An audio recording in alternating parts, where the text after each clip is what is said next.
సౌనకాది మహామునులు సూత మహర్షిని మాఘమాస మహిమను వివరింపమని కోరతారు. అప్పుడు సూత మహర్షి క్షణకాలం కళ్ళు మూసుకుని ధ్యానంలో ఉండి తండ్రి గారిని గురువులను తలుచుకొని నమస్కరించి కన్నులు తెరిచి మునులకు మరల నమస్కరించి ఇలా ప్రారంభించాడు.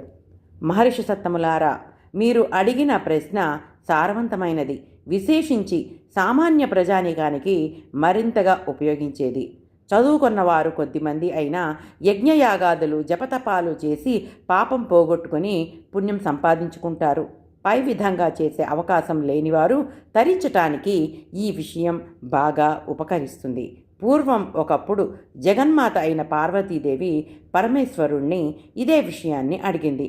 గృత్నమద మహర్షి మొదలైన వారు చెప్పిన విషయాలని పార్వతీదేవికి పరమేశ్వరుడు చెప్పిన విషయాలతో పాటు చెప్పేదను వినండి.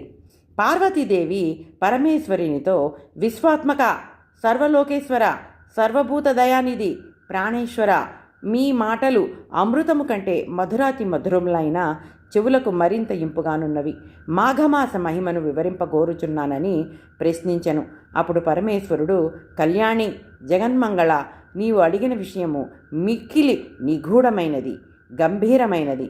నాకిష్టురాలు అయిన నీకు చెప్పరానిదేమీ ఉండును, తప్పక చెప్పెదని వినుము. సూర్యుడు మకర రాశిలో ఉండగా మాఘమాసమున ప్రాతకాల స్నానము చేసిన వారు పాప విముక్తులై ముక్తిని పొందుతారు. గోవు పాదం మాత్రం మునిగే జలప్రవాహంలోనైనా చేసిన స్నానం అధిక పుణ్యప్రదం. మొదటి స్నానం వాని సర్వపాపములను పోగొట్టును. రెండవ స్నానము వానికి వైకుంఠలోక ప్రాప్తిని కలిగిస్తుంది.